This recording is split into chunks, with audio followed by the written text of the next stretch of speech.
18. It's currently 3:22 p.m. The update's been out for roughly about, I'd say, 9 hours.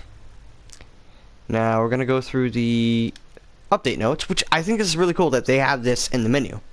So, let's read it. Hello, Battlefield 5 players, and welcome to our latest update. Kicking off the first chapter of Tides of War, this update adds a new single-player war story titled The Last Tiger. A multiplayer map called Panzerstorm, and a practice range where you can hone your skills, and more. We've also made several changes based upon feedback from the Battlefield community, as well as fixing many of the issues. Issues that you have reported, my bad. This document will summarize the most noteworthy changes seen on the Battlefield. The Last Tiger. A fresh single-player story is added to Battlefield 5. With the update, this is The Last Tiger. The Rhine-Ruhr region, spring 1945, the vast 12th U.S. Army Group presses the borders of Germany. German lines are in disarray, units are broken, separated, and poorly supplied. In this setting, you'll join the German crew of Tiger number 237 Stefan, as it operates a near indestructible Tiger 1 tank in an unwinnable battle on the borders of their fatherland. As with our other war stories, this one is presented in native language of the crew. German, by the way. That took me a moment. God, I can't speak today. Panzerstorm, new map. Panzerstorm, take part in the first major tank battle of the war. Larger than any that came before in the first few days of the Battle of Belgium. Axis armor steamed ahead of infantry forces and Hainaut, clashing with Allied tanks in the rolling hills and farmland of the Belgian countryside. Now, tank husks litter the landscape of the once beautiful surroundings as the second wave begins. Scarred and signed, the landscape tells a heroic story of a battle that is far from over. Wind your way through muddy trenches and shallow rivers to fortify key positions and utilize the supply stations built around the forested cabin, and gain an advantage by taking high ground. Stand your ground and brace yourself to relentless incoming armor attacks to survive. Why do you have to be so cold, wind? Like oh my god, I can't speak today. My window is slightly open, can't help it. And it's like 40 something degrees outside and the wind's coming through and it's just so cold. Alright, let's talk about the Panzerstorm map intent. Our latest experiences focuses... Is there a cat over here? There is a cat! Hi. Okay, sorry, my cat was making sounds. Okay, our latest experience focuses on the tanker crew fantasy by offering vehicle-centric gameplay. With light infantry support roles, strategy and communication are key between squad mates in order to create the ultimate tanker crew. Fortifications, repairs, and supply stations scattered across the map also become crucial. Sorry, I lost my place. Also become crucial to the survival of your vehicle. Roll across a huge battlefield map with a massive force of armor, carving a path of destruction through the countryside. Practice range, but I've got to check this.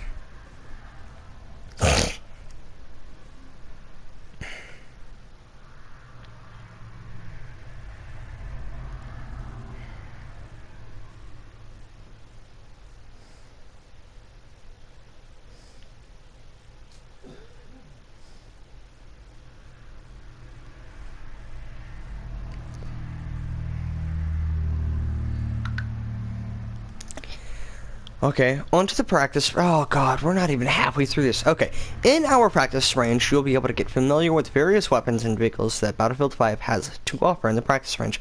You'll be able to explore the base class weapons offered and find your favorites, and learn their spray patterns as you practice aiming, flicking, and turning accuracy. Practice flying in a fighter or a bomber and take out enemy planes or bomb targets.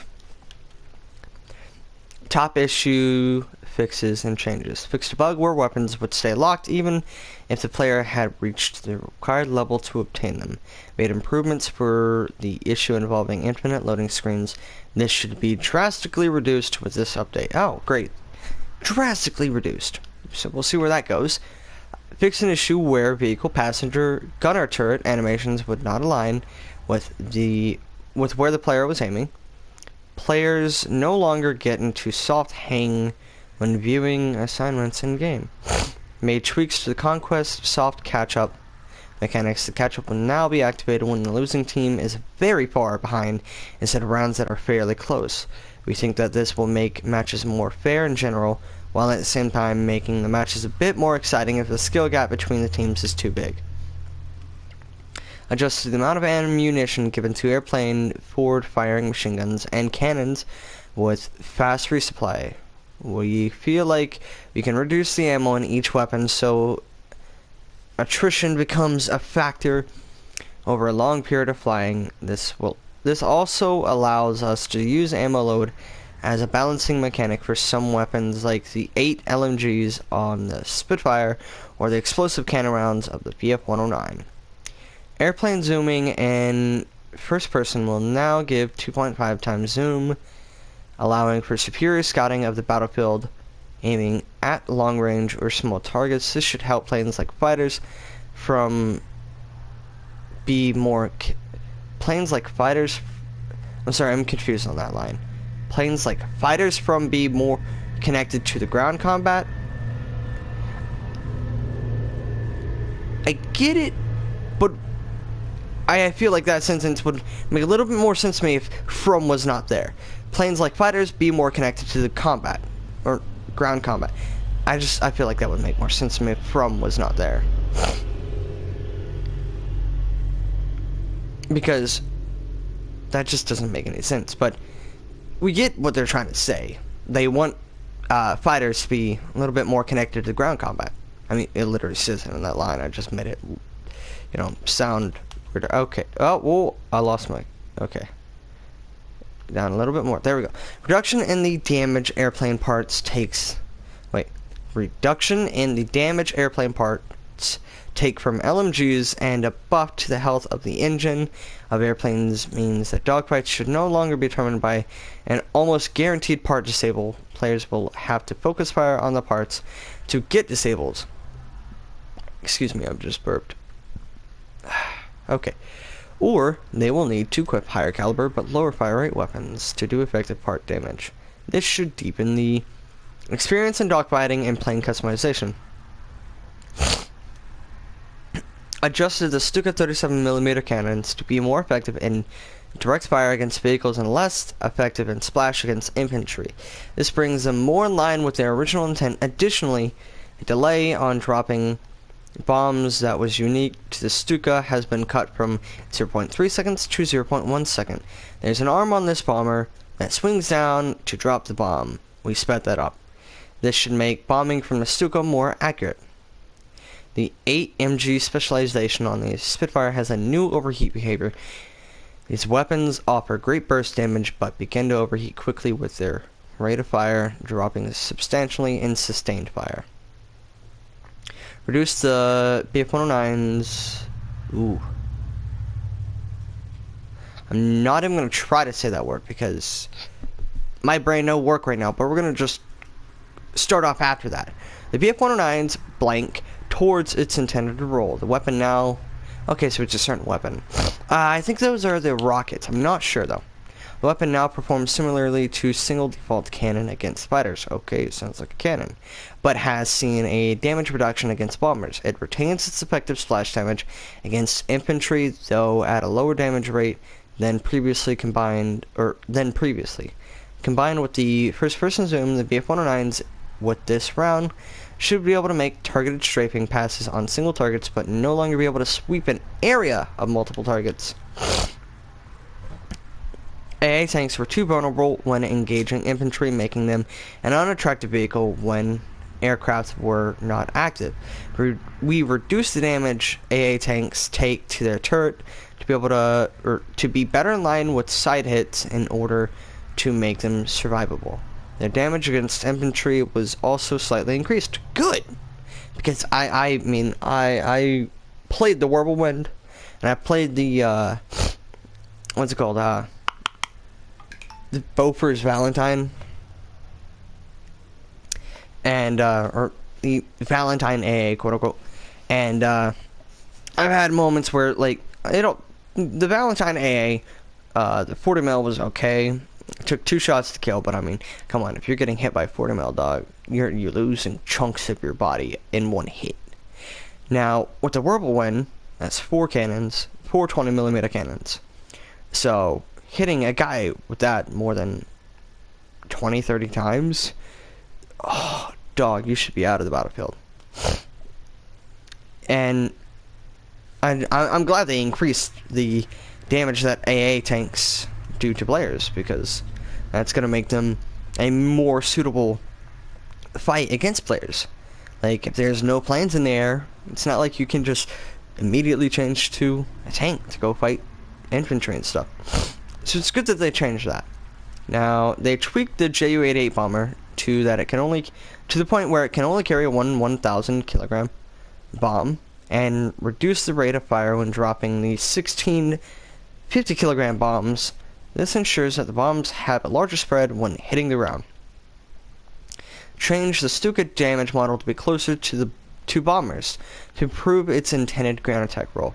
Players occupying ground or top gunner positions in land vehicles are now able to duck down and become somewhat protected from incoming shots. While ducking, top gunners are still able to blind fire the machine gun. The automatic spawn when a round starts will be disabled in all game modes, thank God. This change has been made to not force spawn players that are temporary went AFK during round transition and are not back in their seats at start. That's good of them. The icon above the bomb carriers and airborne and front lines will no longer be visible. We've decided that, based on community feedback, note that the icon will still be visible for a brief moment on pickup as it is mentioned by audio. Panzerfaust are now designed to be simple range damage against tanks and have been adjusted to have less spiky damage. Okay, there we go. The previous damage model relied heavily on the attack of angle.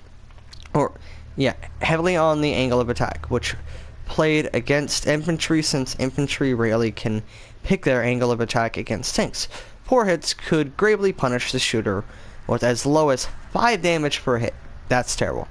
The new model has reduced the maximum damage output of the projectile, especially against the rear of the tanks. However, it now guarantees far better damage for 4 hits, around 2 to 3 times more damage. Oh yay, so minimum damage you can get is 15. GG. For example, the previous 4 hit would give just 5 damage, now it will give 15. In addition, Panzerfausts are now extremely potent against parts of the tank, meaning that they will more easily disable turrets, tracks, engines, and give the attacking infantry a boost in fighting the vehicle. Note that a part disable is not guaranteed, or it's not guaranteed with hit. There we go. Angle damage is now better exposed to players with a critical hit headshot. Hit markers playing whenever a player makes a hit at an optimal angle or against a weak part like a turret. Okay, there we go. Increase the direct hit damage of stationary and half-track mounted AT guns. Being exposed in these guns is a heavy disadvantage, and a higher amount of damage against tanks is required to balance the risk and reward. Good. LMGs. Oh, wait, there we go. LMGs. LMGs and soldier guns have been doing more damage to airplanes than intended. Oh, we have reduced the damage of soldier weapons against airplanes so that they're a threat to, but not a killer of airplanes. I can work with that. Sorry. First part of vehicle customization is rolling out for all players with skins for tanks as well as skins for and nose art for airplanes. More to come in the future. Let's see here. Reworked the Panzerfaust to be less effective on rear shots on vehicles. armor angle on vehicles now matter less, and the Panzerfaust now deals more consistent damage to vehicles. Panzerfaust also deal more systemic part damage, allowing them to be used more tactically, taking out engines, tracks, and turrets. PlayStation 4 specific improvements. If the player loses connection to EA Online, it should now be easier to reconnect if the servers are available. Yeah, I had that issue this morning, but that was like 20 minutes before the patch update. Optimized how the game loads the company when booting up the game. It should no longer be disabled prior the finishing of loading in the textures. Fixed an issue with the first selection in the initial audio calibration screen. Fixed a problem with controller sticks having no functionality in the initial audio calibration. Oh my god, that is a ton of patch notes for an 8 GB update. Go them. I think the worst part about this update, though, I'm gonna be real. It's the practice range. I think we all know it's bad. Also, today's 12/5/2018 at 3:39 p.m. and I can't play Tides of War. I don't know if that's a glitch or they're disabled, but I'm looking at the Battlefield page and it's saying Tides of War is out. 2 hours ago, Tides of War has reached Battlefield 5. Here's everything you need to know about the first week of assignments and events focusing on attrition and fortifications, starting tomorrow as well as the rewards. I don't know. It confuses me a little bit, but they say it'll start tomorrow, but it says here starts December 5th. May need to fix that a wee bit, but not too terribly a big deal. Although, I will say this. Pre-update, I was seeing people killing guys with Vickers machine guns. I'm just saying that because I don't know if it was a mounted gun, but I know that the first week we're gonna get an LMG and it's a Vickers. So, with that being said, I'm gonna let that go, and I don't know what I want to do. I think I'm gonna end the stream here so that I can just get the patch notes out there. And then I'll start up the stream and just play and have fun. So, yeah. I hope I did a good job for you guys. I hope you guys enjoy the patch notes or are pleased with this update. I know it's pretty lackluster, but, you know, free content is free content. You take what you get, you know? But, I'll see you guys later. Please subscribe. I'm desperate. I'm trying.